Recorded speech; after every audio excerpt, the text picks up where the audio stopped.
and sleep, which is an interesting interplay between the two, which I'll talk about. I am a NHS GP, but I also am co-founder of a company called The Sleep Project. The Sleep Project is a collection of clinicians whose mission is to improve lives through better sleep, and we work with adults, babies, companies and elite sport to improve sleep. So I'm going to start sharing my presentation just so that I can get that up now. Bear with me 1 second.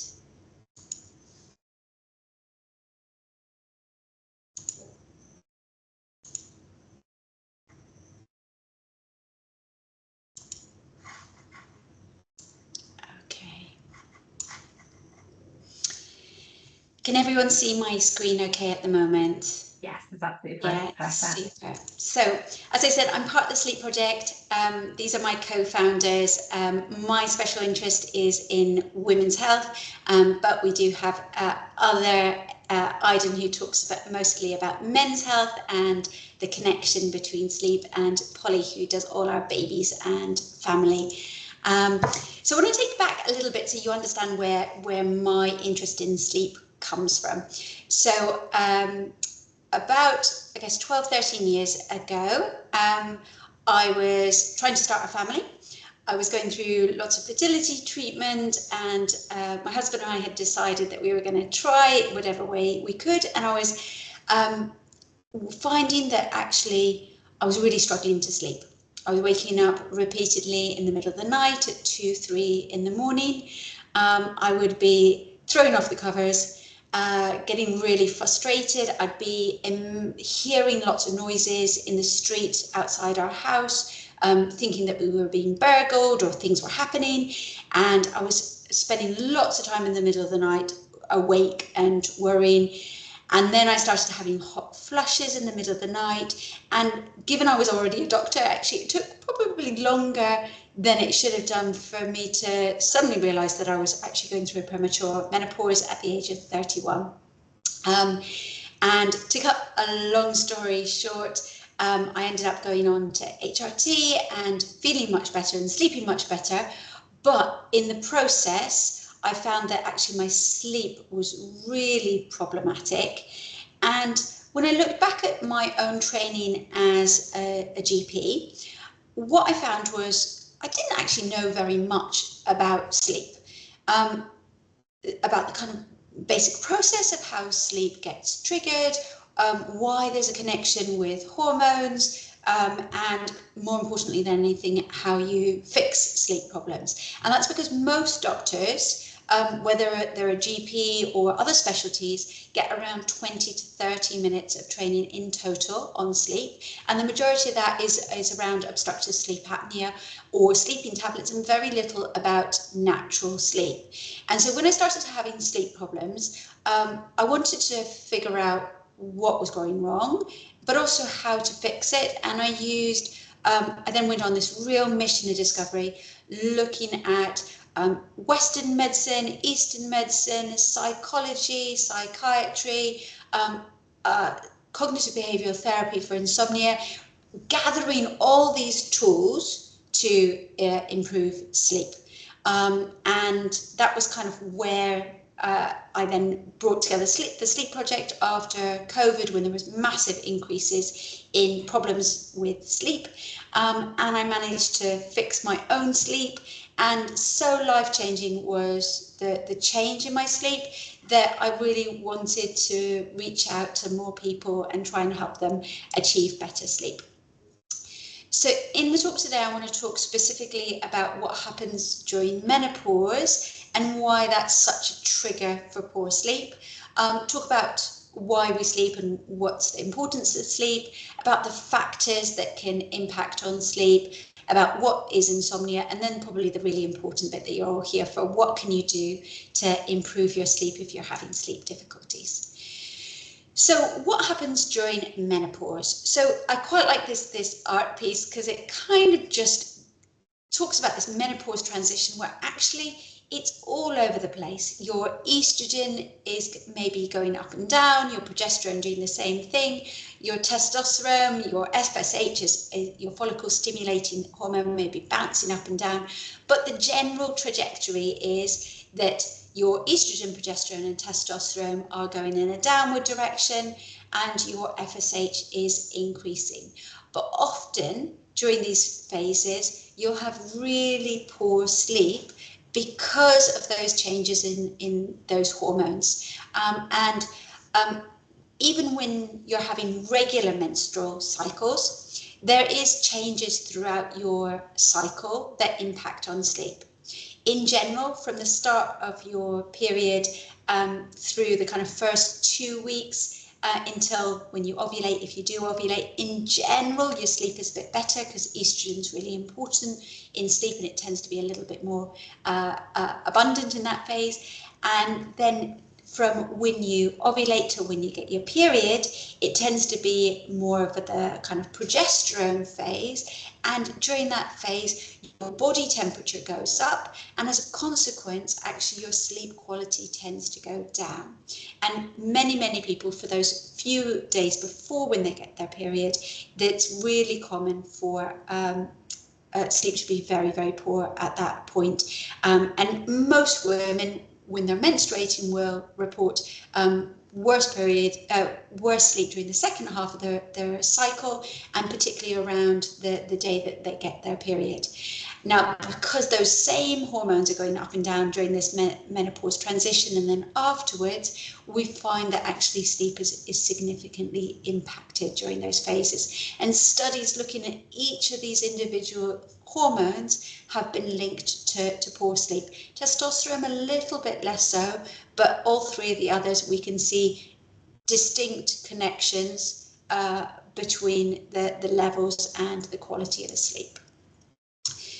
So looking at menopause completely, we know that there's many symptoms. I'm sure some of you will be aware of a lot of these.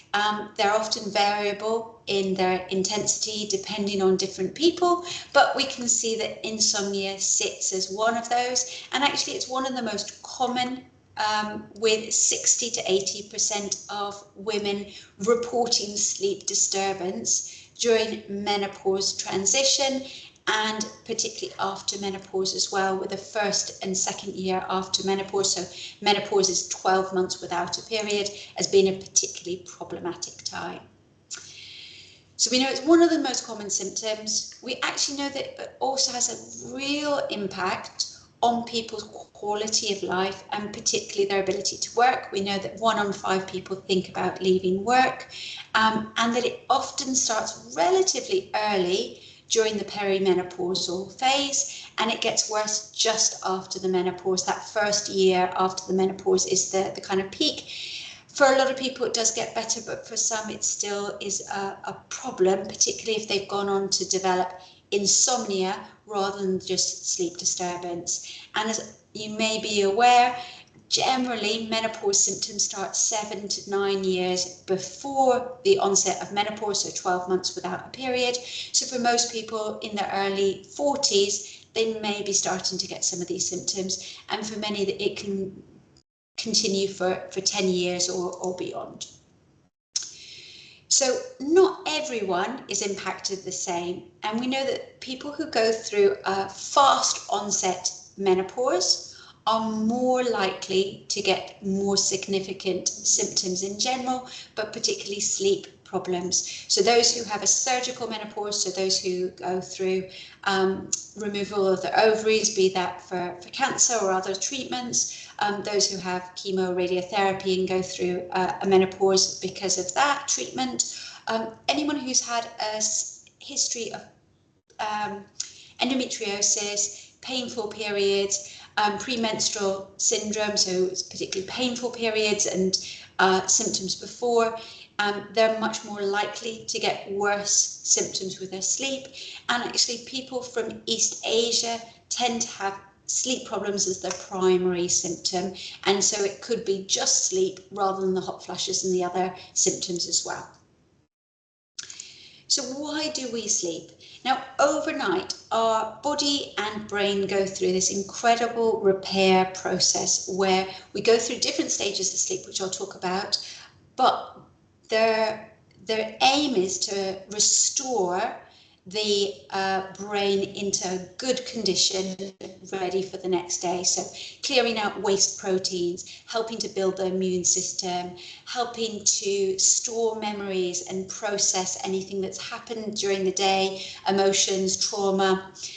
It's important for healing and repair, and it's also important for controlling our cravings and controlling our appetites. And what you might find interesting looking at this is if you kind of reverse some of these things and think about what might be happening if you didn't have good sleep, some of those mirror the symptoms of menopause. So often our mental health, our emotional fragility, our anxiety, depression is worse during the menopause, and that may in part be because we're sleeping worse, and that emotional resilience that's built up while we're sleeping isn't happening.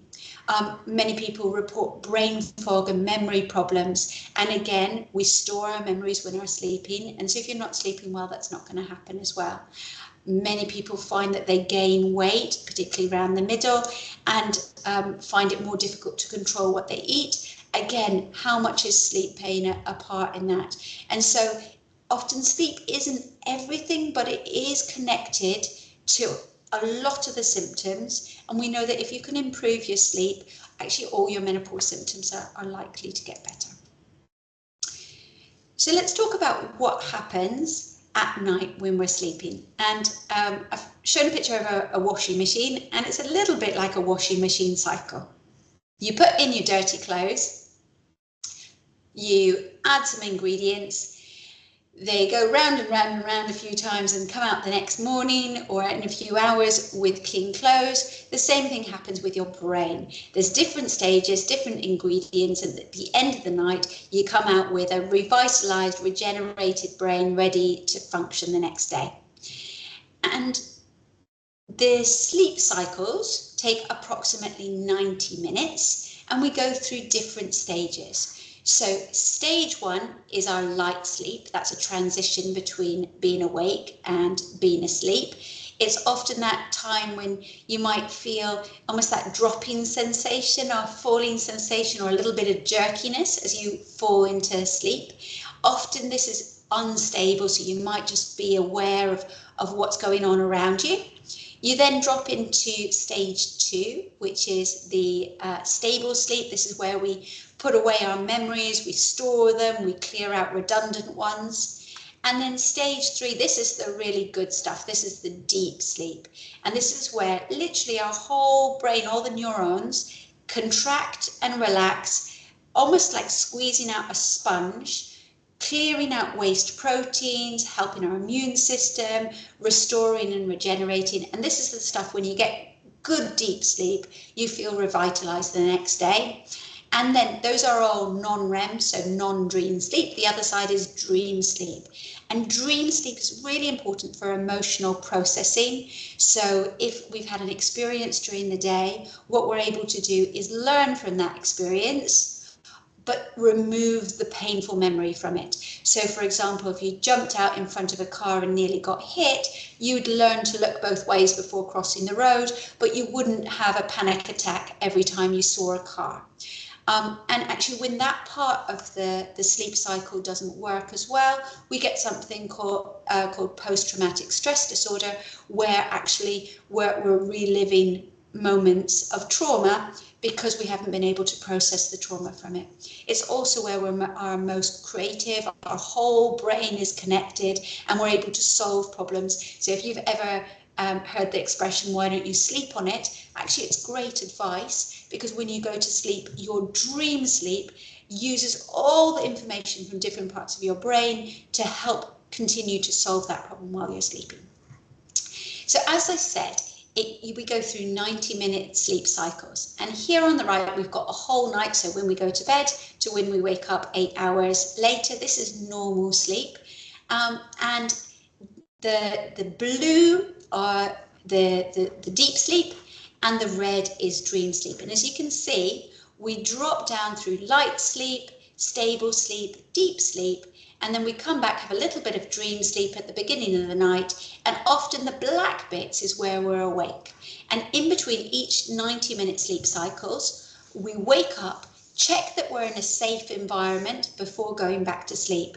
And the reason for that is that being asleep is a time of vulnerability. When we're in deep sleep, we're unaware of our environment around, where if you've ever carried a sleeping child back to a room where they're completely floppy and noises don't wake them up, that's deep sleep.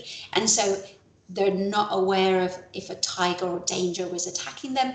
And during dream sleep, our muscles are paralyzed. And so that's not an ideal time to be in a state of danger.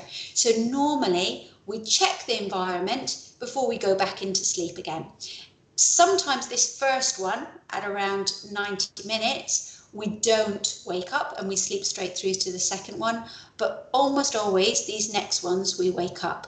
And so it's not unusual to wake up 2 or 3 times during the night, check our environment, go back to sleep. And as we get older or start having menopause symptoms, often these can become either toilet breaks, or we turn over, or we feel hot and we open the window and then we go back to sleep.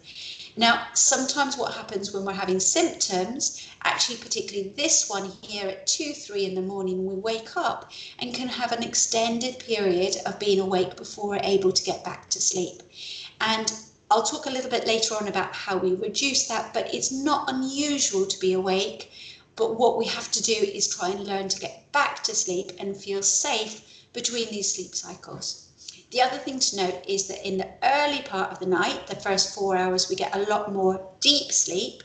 And in the morning, just before we wake up, we get more dream sleep, which is why when we wake up in the morning, you often wake up from a dream because that more of the dreaming is happening at that point. So how much sleep do we need?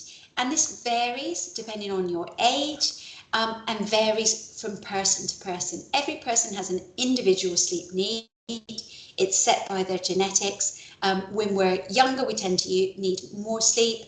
And as we get older, as you can see, 65 plus, actually you need a little bit less sleep. And between 5 to 9 hours may be normal. For most people, 7 to 9 hours is normal. And women need a little bit more sleep than men on average.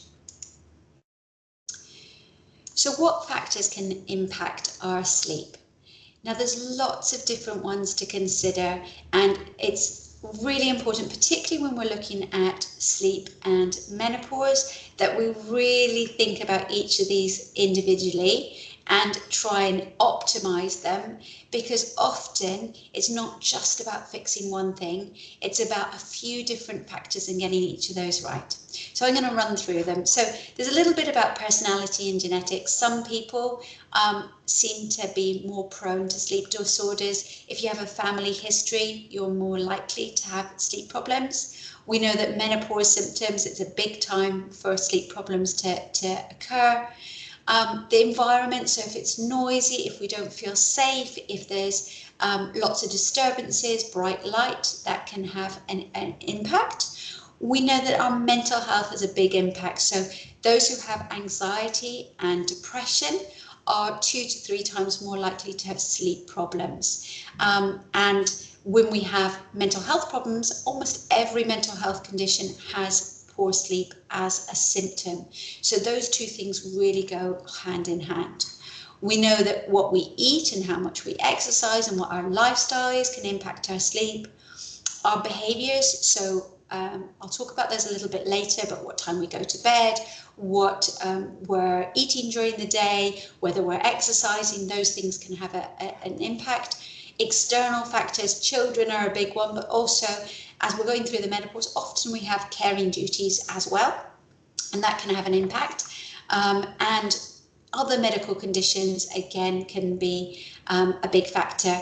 And the one that's not on here but is very important is also age. As you get older, our sleep in general gets worse quality, but that doesn't mean that it has to be bad. It can still definitely be fixed.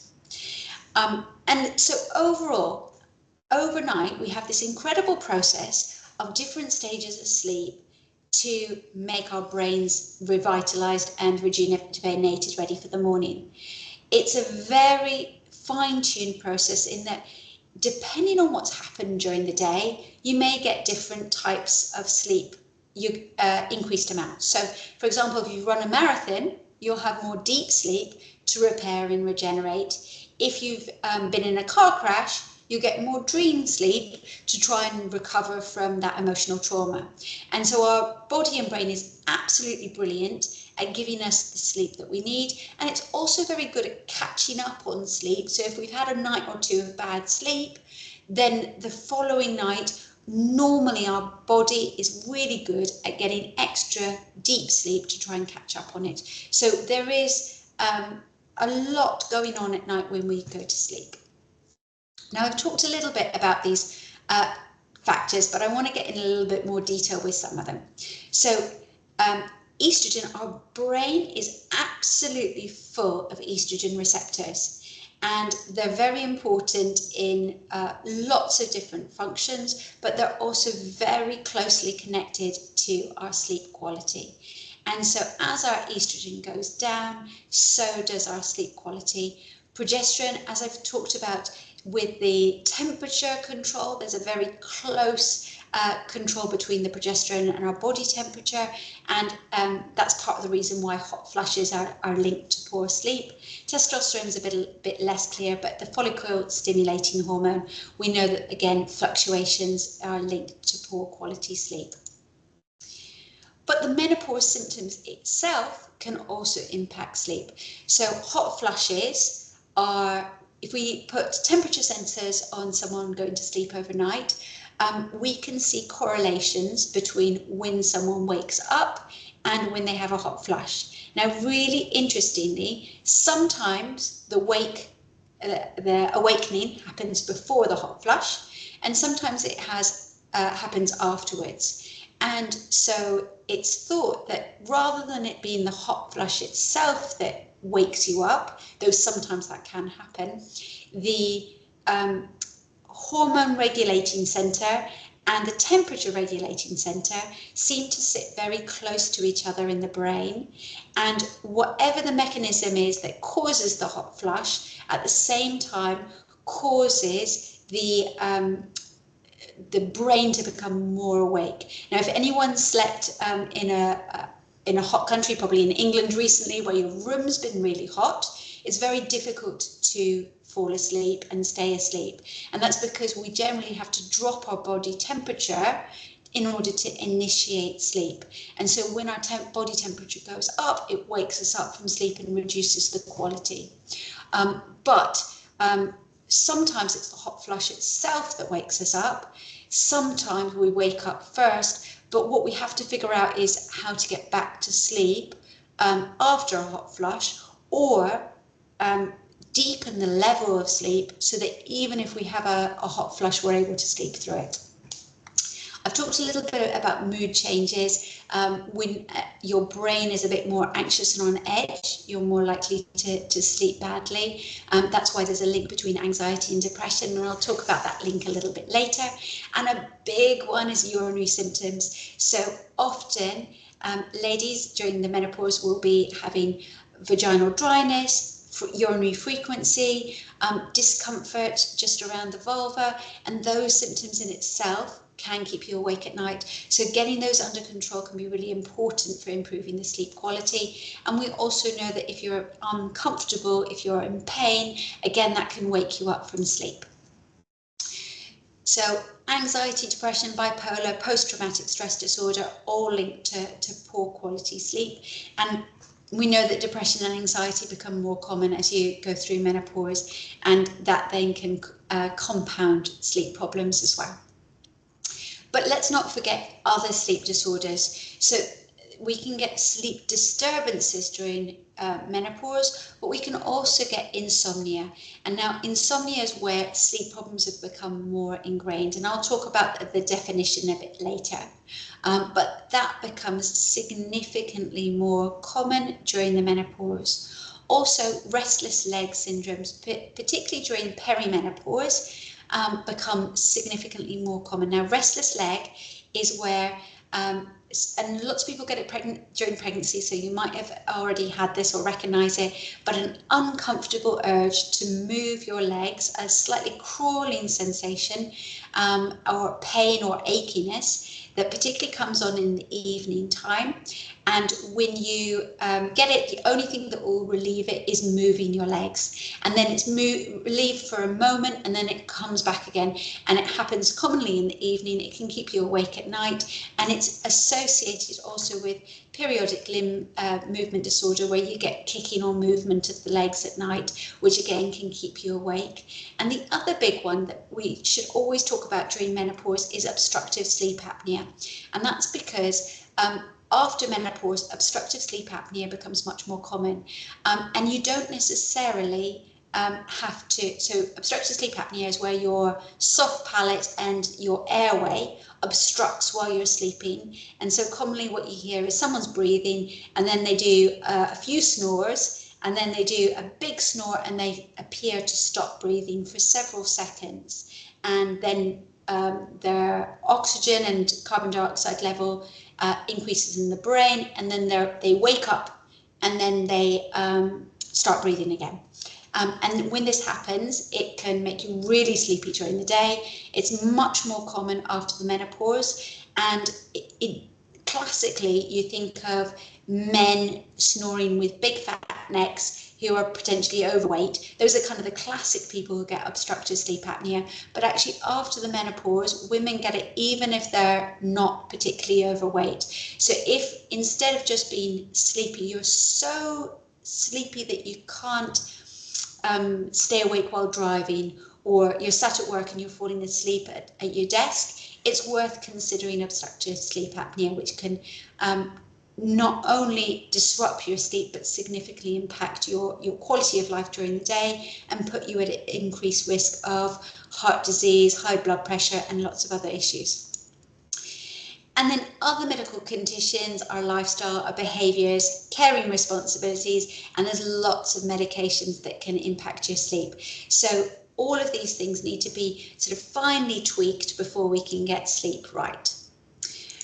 So what is insomnia? So this is the kind of definition of what insomnia is, and it may be that many of you have this or recognise it. So difficulty falling or staying asleep, accompanied by daytime impairment, so feeling the symptoms during the day, often associated with negative thought cycles. So you might have worries at night, you might be preoccupied with the idea of getting to sleep and finding that your brain is completely full of thoughts that stop you from getting to sleep in the middle of the night, particularly negative ones. And to be chronic insomnia, it has to last for 3 months or more. And if I can I get you all to have a look at this list, and potentially in the chat, if you're comfortable, write down how many of these factors are relevant to you. So shift work, financial struggles, just count them up and write the number. So for me, I've got, I'm a carer, I'm female, I am probably a bit of a perfectionist, so I've got 3 of those already, and definitely when I was going through kind of initial menopause transition, I definitely had a lot of anxiety, so I had at least 4 of those, and so it would be interesting to see how many you have. And these factors, if you haven't guessed already, are the risk factors for insomnia. So the more you have of these, the more likely you are to develop insomnia. And this graph talks about the theory of insomnia, and this is kind of the Spielman's model. It's the kind of most agreed model is probably what goes on during insomnia. Now, anyone can develop insomnia. This is the kind of the threshold for developing insomnia, given the wrong combination of events. So our predisposing factors, those ones on the previous page, build up And the more you have, the more close to the insomnia threshold you're likely to be. But then something happens, a precipitating event that pushes us over the edge. That could be we lose our job, or we have financial issues, or we go through the menopause and our hormones change, and it pushes us up over this insomnia threshold. But having insomnia is really hard. It feels awful. The function during the day is just, there's a reason why sleep deprivation is used as torture. It feels dreadful and it's really hard to function. And so what we do is we start to change our behaviors, which I'll talk about a little bit more, to try and cope. So we might drink a little bit more coffee, or we might start bringing our bedtime forward, or we might stop doing exercise just because exercise feels really hard. And these perpetuating factors, these things that keep insomnia alive during the early stages of insomnia, play a part. But actually, after the precipitating event becomes less significant, these perpetuating factors sometimes are the thing that keep the insomnia alive. And I'll talk a little bit about what those are. So these are some of the perpetuating factors which we find, and really commonly when I first start working with clients, they have one or two or sometimes a lot of these. So you might start using caffeine during the day to try and keep yourself awake.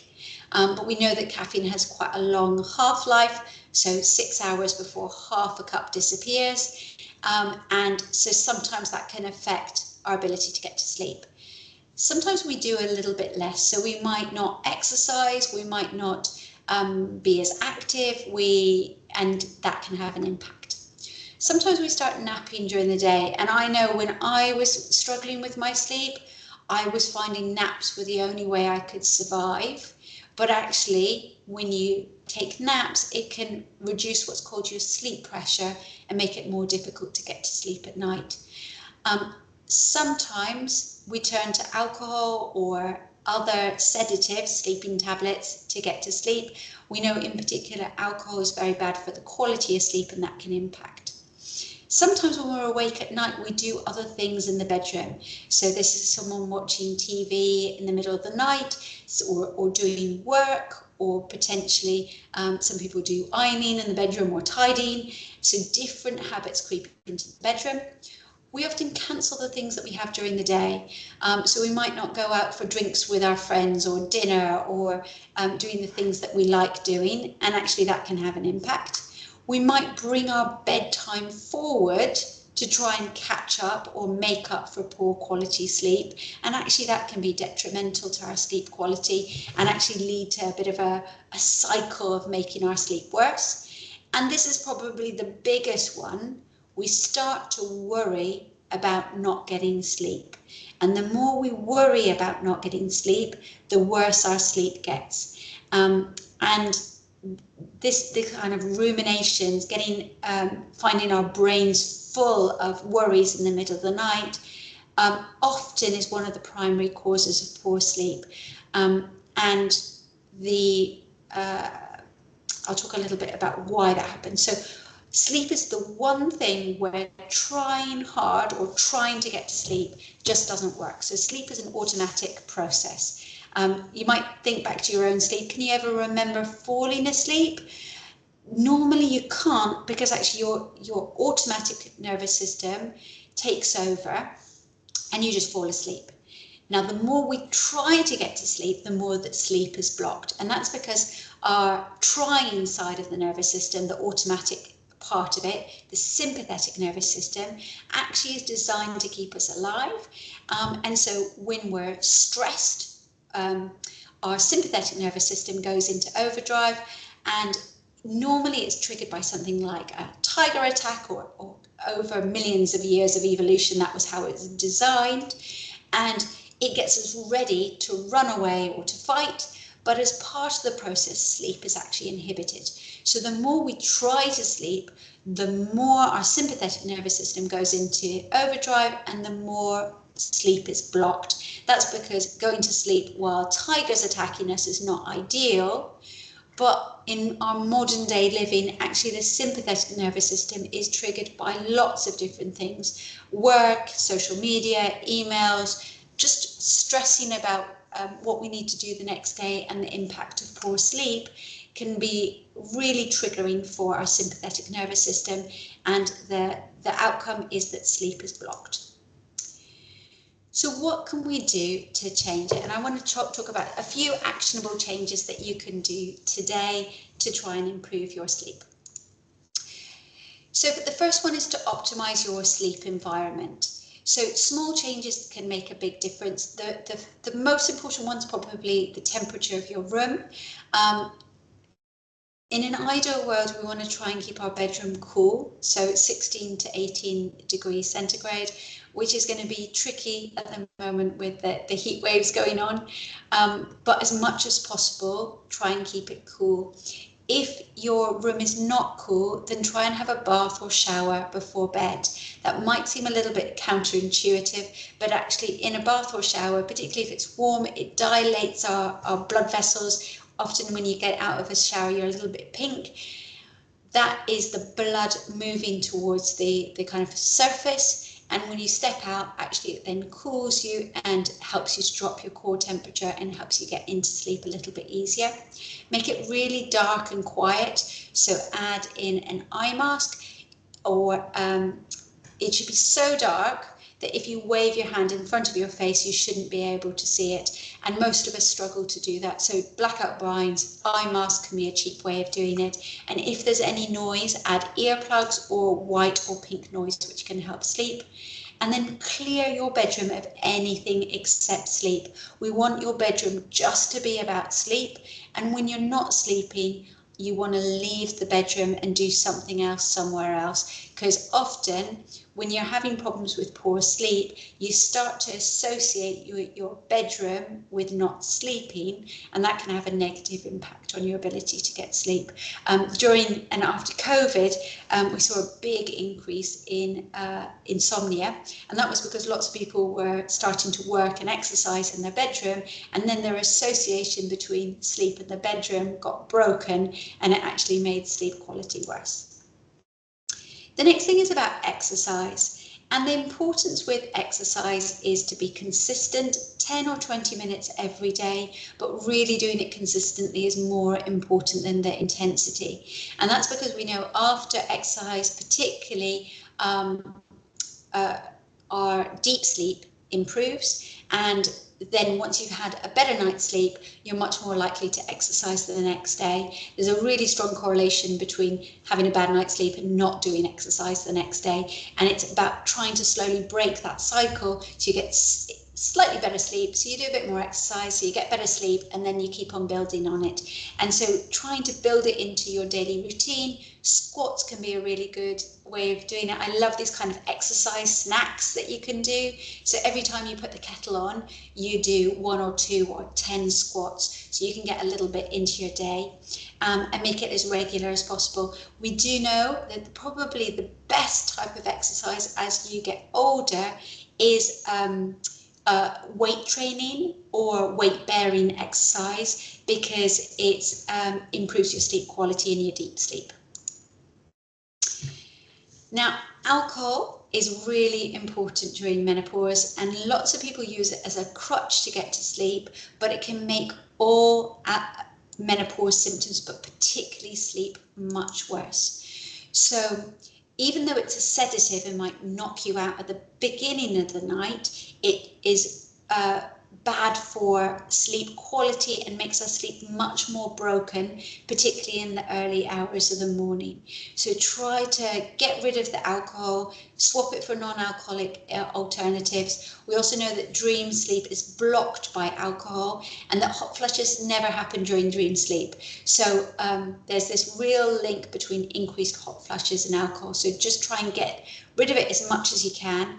I stopped drinking, I think, about 4 or 5 years ago, and have occasionally I'll think, oh, I'll just have a glass of champagne at a wedding, and I can definitely feel it, and it's very, very common. So if you can try and get rid of the alcohol, that will help. But actually keep that ceremony. A lot of people finish the work for the day, and actually sitting down and having a drink can be a really nice signal for the end of the day. But there's some really great non-alcoholic alternatives now.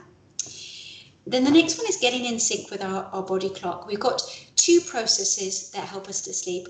One is our sleep pressure, which kind of builds up the longer that you're awake during the day.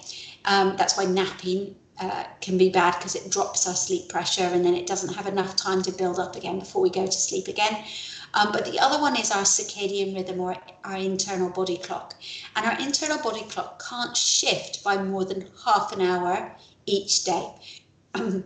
So as much as possible, it's really important to try and go to sleep at the same time every day, whether it's a weekend or a weekday, and avoid kind of sleeping in too much at the weekend. You could probably have half an hour if you must of extra, but even after a bad night's sleep, set your alarm for the same time each day. This will help build up the sleep pressure so that the next day is a better night's sleep. With your bedtime, often when you're struggling with your sleep, you tend to bring your bedtime forward, but actually sometimes that can mean that you're in bed for sort of say 10 hours, but only getting 4 or 5 hours of sleep. And that can really decrease our sleep quality. So for a lot of people, actually pushing their bedtime back by half an hour, 60 minutes, can actually improve their sleep quality, improve their ability to get through the night. And as much as possible, let's try and keep to a bedtime, say 10 or 11 o'clock, and try not to compensate for poor sleep by bringing your bedtime earlier. That's way if we're consistent with our bedtime and our wake-up time, we'll be working in harmony with our internal body clock, and that releases all our hormones, our melatonin to make us sleepy at night, and our cortisol in the morning to help us wake up. Then menopause symptom control. So HRT is not for everyone.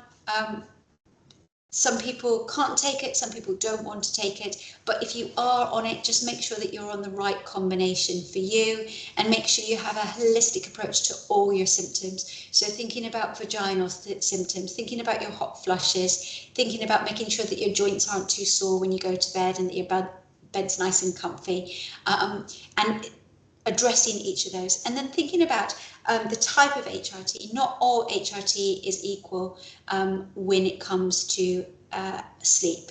So estrogen in general, if you're taking a daily prep, do it in the morning. It generally helps to keep us more alert.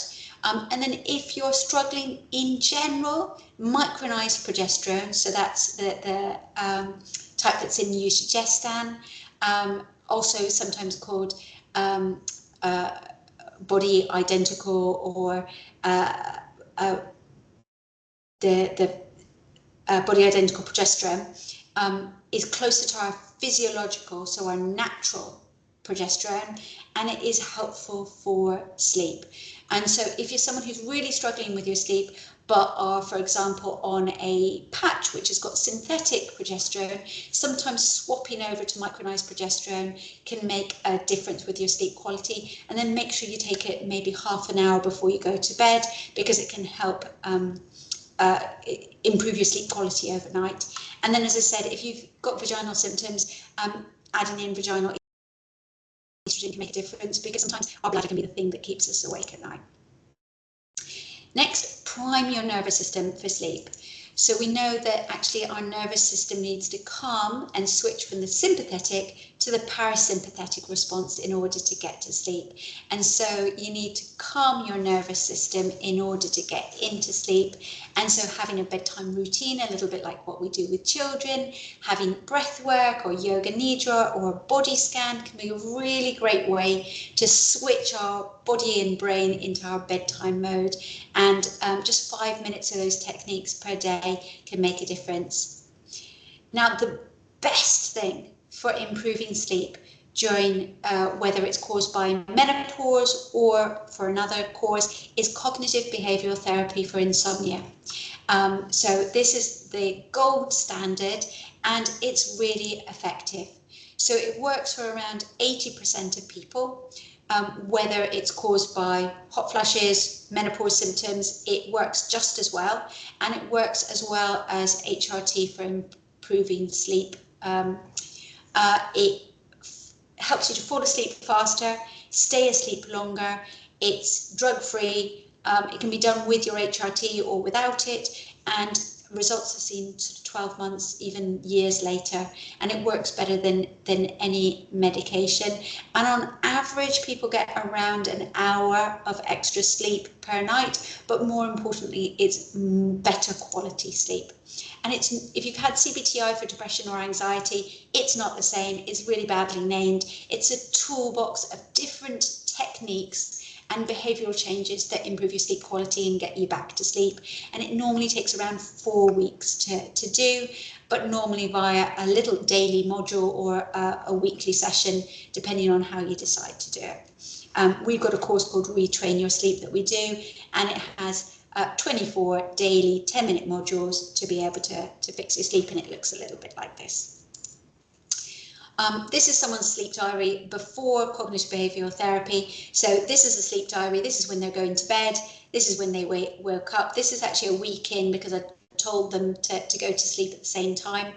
And as you can see, they're waking up in the middle of the night. They're waking up in the morning. They're waking up 2 hours before their wake up time. They're taking 2 hours to go to sleep. Here they're awake for 3 hours. Here they're awake for another 3-4 hours. And you can see that's how long it takes to fall asleep. So sometimes 2 to 3 hours. Total sleep time around sort of the 4 or 5 hours a night, and they're waking up lots during the night. And so after CBTI, you can see that they're sleeping solidly through the night. There's very few breaks, if any at all, and they're getting on average 7 hours or more per night. And this is kind of what we expect after CBTI. And so if you're someone who's having difficulty with sleep during the menopause, and either you can't take HRT, you don't want to take HRT, or you're on HRT but you're still having issues, this is what's going to fix it. And these are just a few little quotes from people who've been through the program. Probably the most common feedback we get is people feeling like they have their life back, and that it's been a kind of game changer, because when you're not sleeping well, you don't feel like yourself. And when you can fix your sleep, actually all your menopause symptoms feel better. And then don't forget other sleep problems. So as I've mentioned, restless legs, particularly if you've got that restless leg, go and see your doctor. It's associated with iron deficiency, and often people who've had heavy periods through menopause or potentially are vegetarian might get restless legs, and having an iron replacement can help that. Make sure that they replace the iron well within the normal range. If you're just on the lower end, you're still going to get restless legs. Think about obstructive sleep apnea. If you're someone who's snoring or getting pauses in your breathing, or if you're just so sleepy, not tired, but sleepy, so you fall asleep at your desk, think about that one. And again, periodic limb movement disorder is one where you should have a sleep study, but don't forget about those. For anyone who wants a nice meditation to get them off to sleep, this is the body scan meditation. This is probably my favorite. It's where you can slowly relax your whole body. It takes about 10 minutes. You can play it as you're going to sleep, or if you wake up in the middle of the night. This link will give you access to a free download of the body scan that you can have on your phone, and then you can play it whenever you need. As part of it, I'm going to send people a 20% discount code off our menopause and sleep package in case they want to look into that. And leaving time for questions. If anyone has any feedback, would love to hear about kind of what's been helpful during this talk, if there's anything more that they would like to do during these talks. And I'm just going to stop sharing and come back to this screen. Thank you so much. That's fantastic. It's very informative, and I learned a lot myself as well. It's great. Super. And really interesting looking at everyone's scores for their predisposing factors for insomnia. Everyone's got 4 or more, except one person who has none. But actually, that's very common that if you've got more of those predisposing factors, it doesn't take as much to push you up into that kind of insomnia range. So would love to answer any questions. If anyone doesn't feel comfortable asking questions in front of the group, what I'll do is I'll put our email address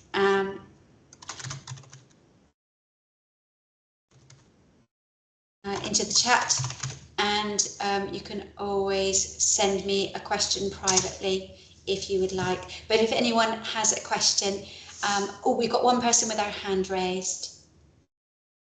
I think someone's just typing a moment as well, so we'll just wait for that. Oh, hi there. Thank you for that. It was really, really informative. I think I might have missed a bit because I logged on slightly late when you were talking about, or I think I noticed that you kind of brought it up, but I don't know if I really got the right information. For me, it's about trying to get back to sleep, and sometimes I'll wake up and then it will just be like, I'll know that it's 2, 3 in the morning and that is it, it's over for me, and I'm like, I might as well now just think about what I'm going to do until 5 when I'm then going to wake up and try to be up early so then I can fall asleep at a reasonable time, and it's just like a cycle. Have you got any kind of, and I've also got a kind of 3 and a 4-year-old, well 5 now, so navigating perimenopause and having toddlers, so just wondering if you could go to that again. Yeah, so I guess it's more and more common people with younger children and in that perimenopausal phase, and that has a big impact. We know that women's sleep generally is disrupted until our youngest child is 6, and our brains are just geared up to listen out for sounds, and actually that has an impact on our sleep quality. And if you're then juggling perimenopause at the same time, it can be really difficult. That doesn't mean that it's impossible. So there's a few things, as I talked about, I don't know if you missed that bit, but the more we try and get to sleep, the more that sleep is blocked. So even though it might feel like you might as well get on with thinking about your work or problem solving or doing the shopping list or whatever it is you think about, actually the more you start to use that kind of cognitive function, the more your brain will be awake. And so as much as possible, you want to try and distract your brain from thoughts, particularly those kind of really negative ones about, oh my God, how many hours, if I fall asleep this moment, I'm going to have 3 hours till my alarm goes off. You want to try and distract yourself. And so trying to have something else you can do with your brain in those moments is really important. We also know, even though it seems like a time that it's useful to think about, oh, I'll just prepare for that meeting the next morning, our frontal lobe, the part of our brain that's most logical, is actually really sleepy at night, and we can't do our best thinking at those points, and often we don't remember in the morning anyway. And so it's not your best time to think. So try as much as possible just to sideline all those, your to-do lists and all your worries, and do something else to distract the brain. So classically, people talked about counting sheep, but we know that actually counting sleep doesn't keep our focus enough. So we need to do cognitive distraction. So it could be that you put on the body scan. That's quite a nice one to get you back to sleep. Or you can do these kind of mind games, and you need it to be enough that it keeps your attention, but not enough that it keeps you awake. So it could be visualizing your favorite walk and all the different details of your walk. It could be, if you're someone who likes cooking, imagining making a Victoria sponge cake and all the different stages of it. Or potentially you can do like the animal game, where you imagine an elephant and you look at their eyelashes and their trunk and their wrinkles, and use your mind's eye to go over each of the body parts and then slowly transform it into a zebra. And you go through the zoo and you imagine different animals. And what you want to do is distract your mind from trying to get to sleep, and suddenly sleep will overcome you. The other things that you can do is really optimize your body and brain so you don't wake up in the middle of the night. And so sometimes going to sleep a little bit later gets you through that kind of dreaded zone in the middle of the night when you wake up. So often putting your bedtime back. I know that feeling when you've got little ones, because I've got a 3 and a 6-year-old now, and sometimes you get to the end of the day and you've put them into bed and you just feel like, well, I may as well go to sleep now, and then I can catch up on a bit of sleep, because if they wake up or if something happens or if I just sleep badly, I then can catch up on some sleep, and often you feel really tired. But actually sometimes pushing your bedtime back can really make a difference to getting enough sleep pressure to get you through the night without waking up and getting into those bits where your brain is in overdrive. Thank you. That was so useful, and that's me all the time. I end up doing that as well. I'm like, oh, I may as well just go to sleep with them now. At least I'll get a good night's sleep, and then you wake up in the middle of the night. So and it feels so instinctive and feels like the thing that you should be doing, but it's probably the most common mistake I see people making, because we've only got so much sleep in us, and if we use up our sleep and our sleep pressure, then we end up waking up, and then you're in that dark zone of thinking and calculating how many hours of sleep you've got left, and then that can have a real impact the next day. The other thing is, don't have any visible clocks or watches or anything that you can see in the middle of the night. As soon as you look at the clock, your brain does mathematics about how many hours of sleep you have left, and that will then wake up your brain, and then there's almost no chance of getting back to sleep. Or if you do, it's going to be 5 minutes before your alarm goes off. So if you're awake in the middle of the night, it doesn't matter what time it is. If your alarm hasn't gone off, don't look at a clock. Do whatever relaxation you can. Switch off your brain as much as you can, or distract it, and then see if you can get back to sleep at that point. Thank you. Thank you. I think there's another one just come in the comments. So it says, I keep waking up at around 4 p.m. most nights and my negative thoughts kick in. I am peri and have PMDD. I take progesterone in smaller doses throughout the day, and I'm wondering if it's the progesterone wearing off in the night. Just wondered what your thoughts were. Yeah, it sounds like you probably hit the nail on the head. I would move your progesterone before, like half an hour before bed. And hopefully that would make you a little bit more sleepy through the night and might just get you through the worst of it. If you're someone who's does wake up, do all the things that we've talked about, and you might find pushing your bedtime a little bit back. But progesterone, particularly if you're on micronized, is great before bedtime, because it does have a bit of a sleep supporting side effect. Perfect, thank you. Yes, I don't think there's any more questions now, but like Helen said, if you just wanted, oh, there's another one that's just come in. So it says, I wake up at around 2 a.m, 4 a.m, and then when I have to get up at 6:30 a.m, I heard that magnesium spray is good for restless legs. I have had a series of blood tests as the fatigue is horrendous. Oh, I'm sorry you're feeling like that, and it sounds like you've got classic insomnia. Magnesium, there's some evidence that it's supportive, particularly for women, but for most people, when they've got good going insomnia, it's not going to be strong enough to sort it out. If you've done all the other things that we've talked about, you're probably someone who's an ideal candidate for CBTI. By all means, try the magnesium. For some people, it can be a little bit of a crutch, but often it's not strong enough to sort out some of these kind of ingrained waking up in the middle of the night.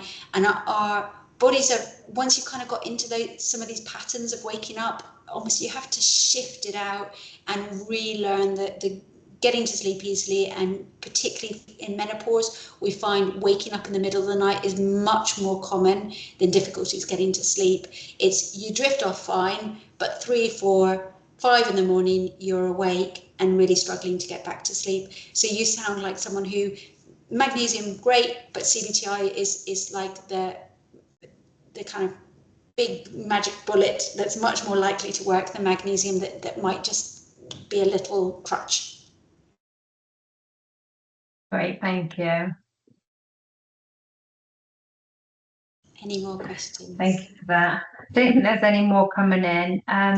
Obviously, as you said, if anyone does have any questions that you want to ask in a more private setting, please do send them across, and Caitlin will be more than happy to support you.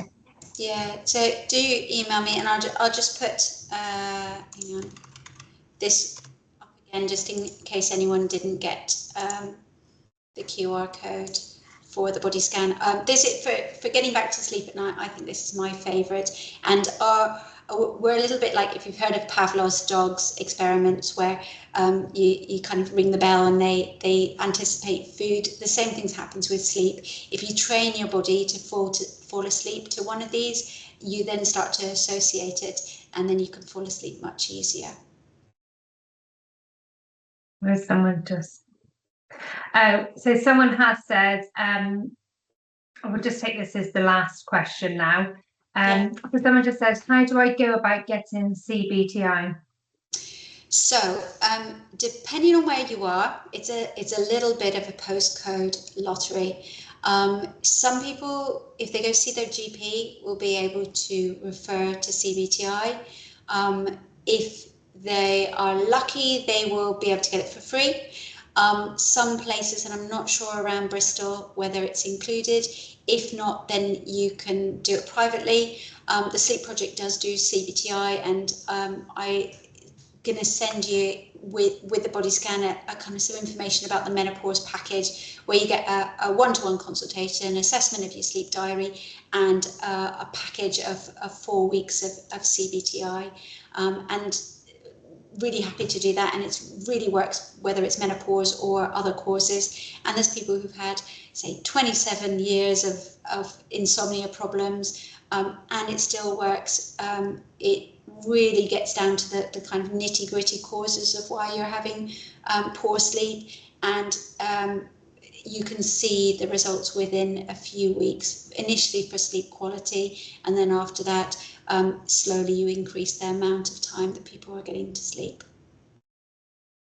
But ask your GP first, because it might be funded, but I would be delighted to help anyone who wants to connect.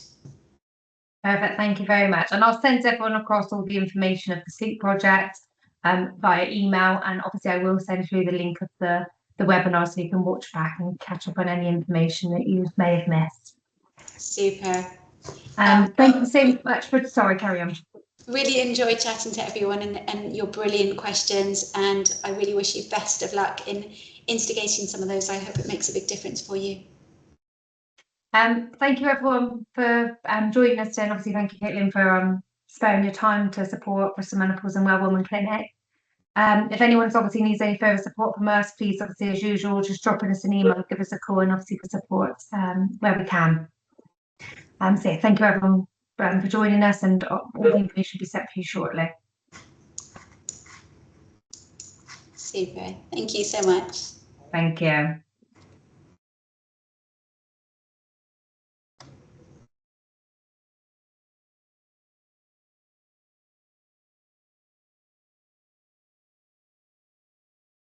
And Tira, would love your feedback as well. If you're happy to send one over, that it would be great to just hear if there's any bits that would be good to include for next time.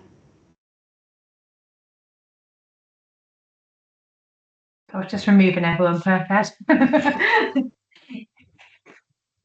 was taking a while to remove, but everyone's gone now. Thank you so much. That was really good, and I learned stuff myself. I was actually diagnosed with POI when I was in my 20s. Yeah. Yeah. So it was interesting to listen to a lot about, obviously, the sleep system, and obviously with 3-year-old twins as well. You know what it's like. You've got that as well as being knackered anyway on top of that. So yeah, I learned a lot from that as well. So great, thank you. I really appreciate it. Yeah, I mean, I think there's more and more people who are. I don't know whether because I'm POI, I know more POI people, but then it seems like there's also a group of people who are having kids later, and actually menopause, poor sleep, insomnia, kids juggle. Yeah, it's happening more and more to people. I think people are just having children later in life as well, aren't they? Yeah, but it's so nice that you have all the support for POI, because when I was diagnosed, there was the Daisy Chain Network, but all their meetups were in London, and for outside London there wasn't very much. So it's great that you guys are doing that. Yeah, and I think because obviously I think it's easier to connect with people, like with social media and things like that, like you end up talking to. So I know Emily, who does Mother in the Menopause. I know obviously you've done work with Emily, so I know Emily quite well.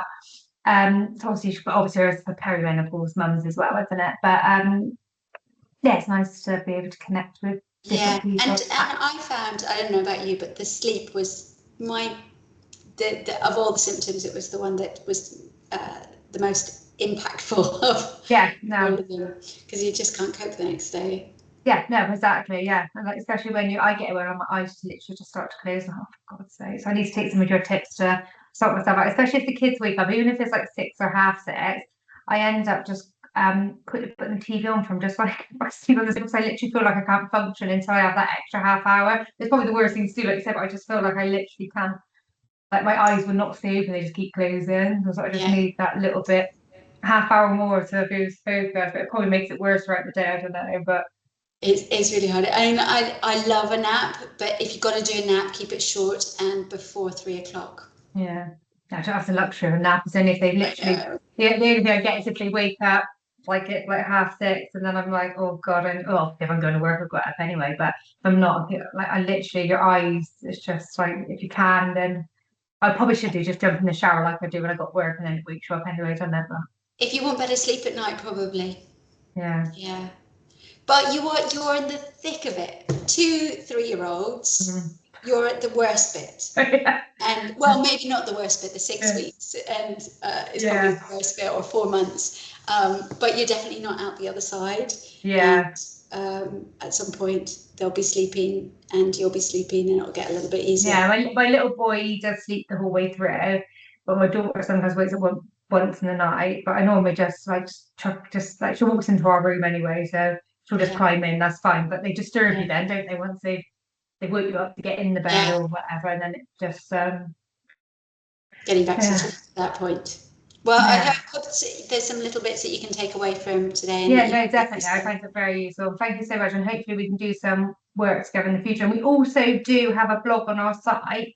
So if you wanted to write a blog for us that we could put on our website and obviously link it back to you guys or anything, please do email it across, and I'll pop it on our website. And then fantastic. I think I've got one somewhere that's written somewhere around kind of menopause and sleep. So I'll send that over. That would be perfect. And then do the links to your scanner or anything else to your page and stuff, and I can make sure it's all linked in from the blog across to you. Fantastic. All right, thank you so much. Do keep in touch. Yeah, no, definitely. Give me a shout if you need anything. We will. Thank you very much. Take care. Take care. Bye.